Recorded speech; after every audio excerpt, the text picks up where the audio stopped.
The Dead Son.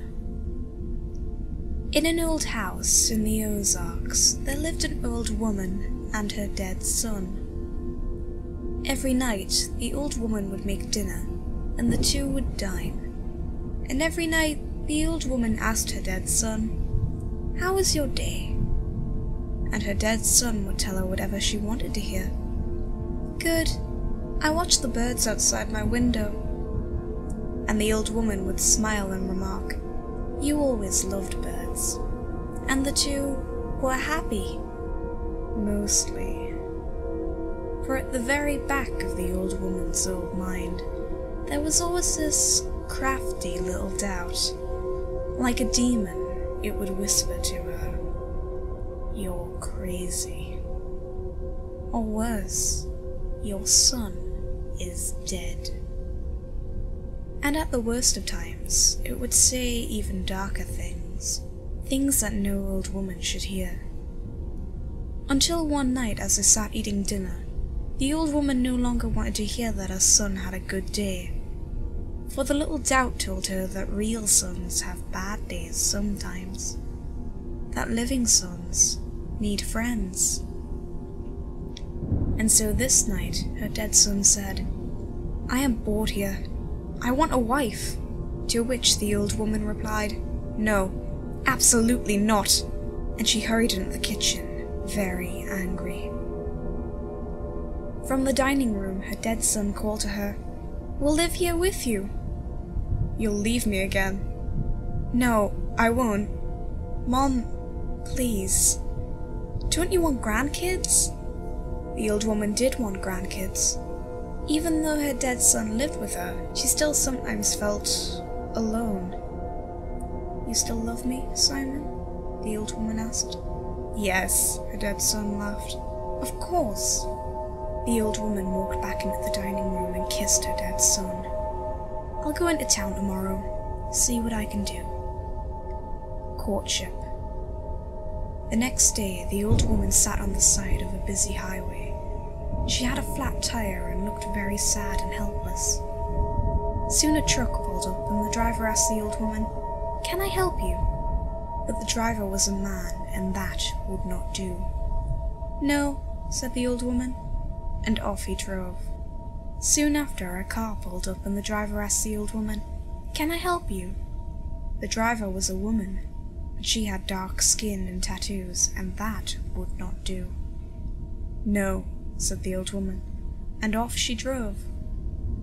Finally, a van pulled up and the driver asked the old woman, "Can we help you?" And although the driver was a man, there were 5 youngsters in the back, 2 males, 3 attractive females. "Simon can have his pick," thought the old woman. "Yes," she said. As the youngsters changed the old woman's tires, the driver introduced himself as Tommy. Proudly, he told the old woman, "I'm the youth pastor at the Red Oaks Christian Church. This is our youth group. Kirsten, Monica, Andrea, Chris, and Aaron. They're great kids." "Sure are," agreed the old woman. "Kirsten's the prettiest." "Thank you so much." "Happy to help," said Tommy.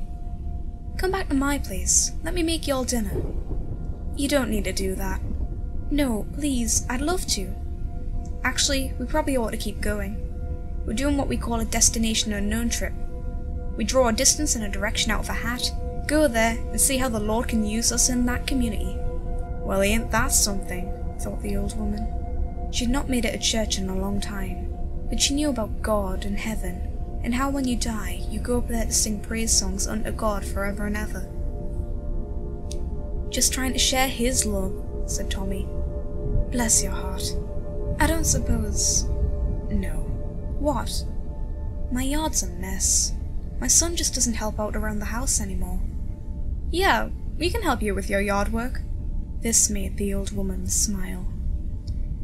Soon the youngsters and Tommy were hard at work in the old woman's yard, mowing and weeding, weeding and mowing. The old woman busied herself making poisoned lemonade. Her dead son sat in his room, watching the volunteers through his window. "I'm sure he'll choose Kirsten," thought the old woman.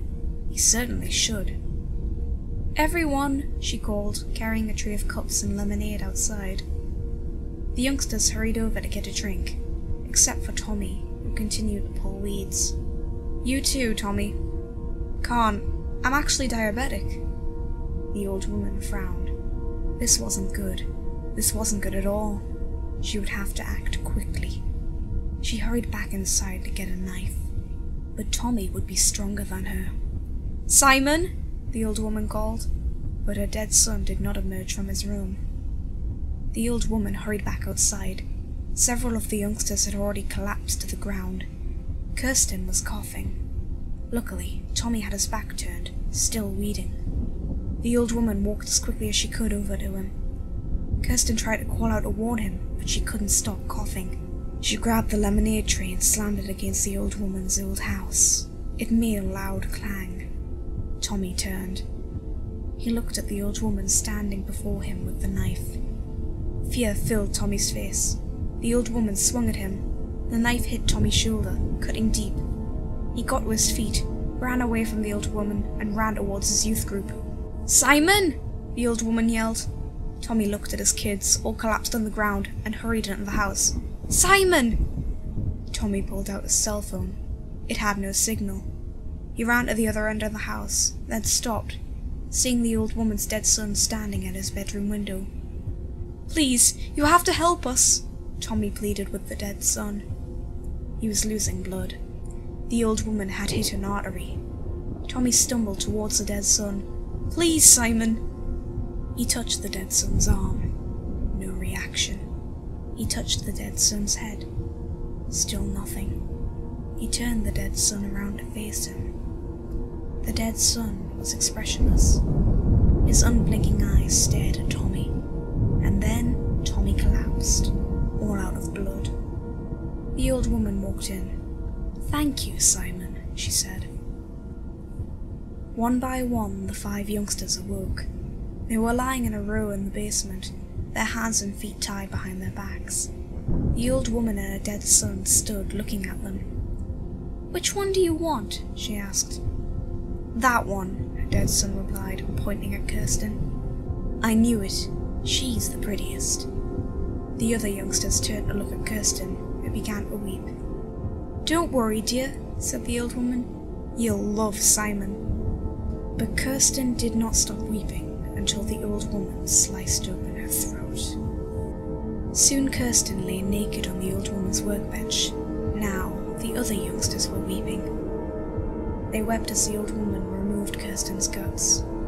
They wept as the old woman attached fake clay muscle to Kirsten's bones.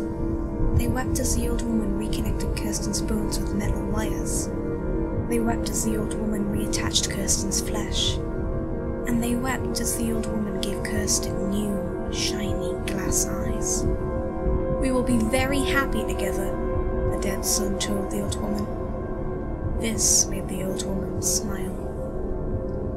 Marriage.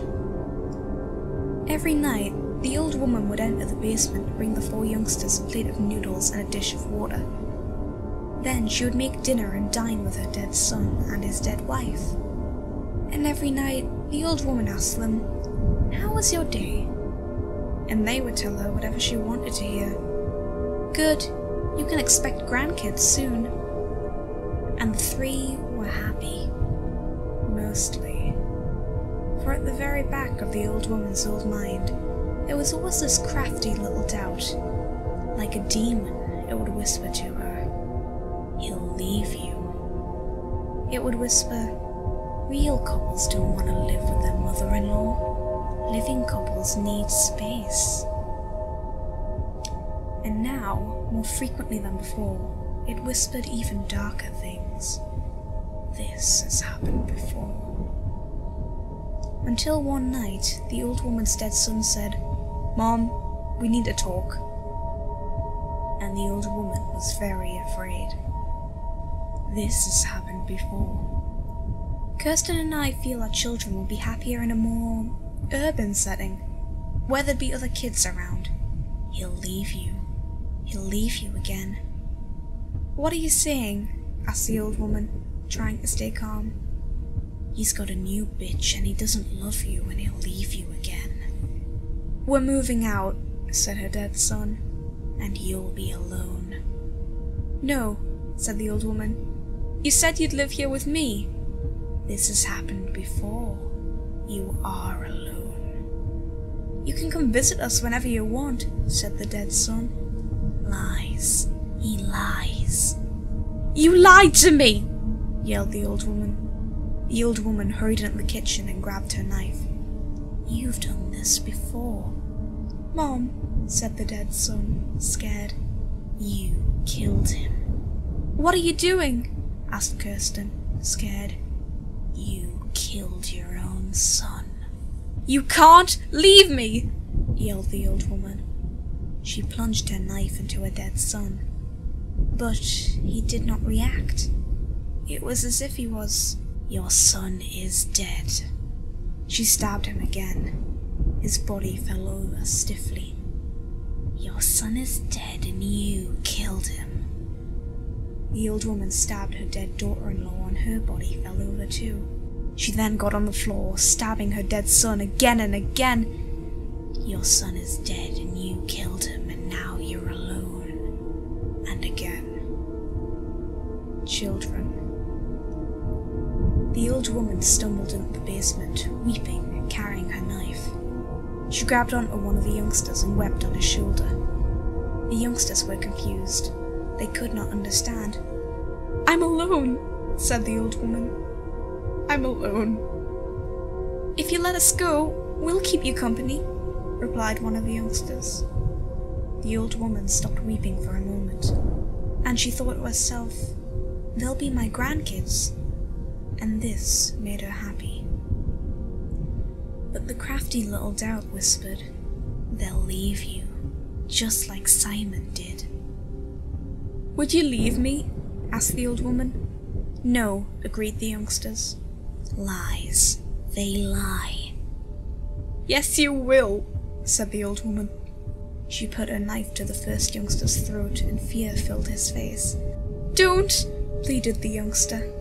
Do it. The old woman hesitated. The youngster shut his eyes. Trying to calm himself, he began to sing a praise song unto God. What can wash away my sin? Do it. And slowly the other youngsters joined in. Nothing but the blood of Jesus. Do it! The old woman sliced the first youngster's throat, but the others kept singing. What can make me whole again? The old woman sliced the second youngster's throat, but the others kept singing. Nothing but the blood of Jesus. The old woman sliced the third youngster's throat, but the last one kept singing. Oh, precious is the flow. The old woman sliced the last youngster's throat. In an old house in the Ozarks, there lives an old woman and her dead grandchildren. Every night after dinner, they sing praise songs unto God. Now by this I'll overcome, nothing but the blood of Jesus.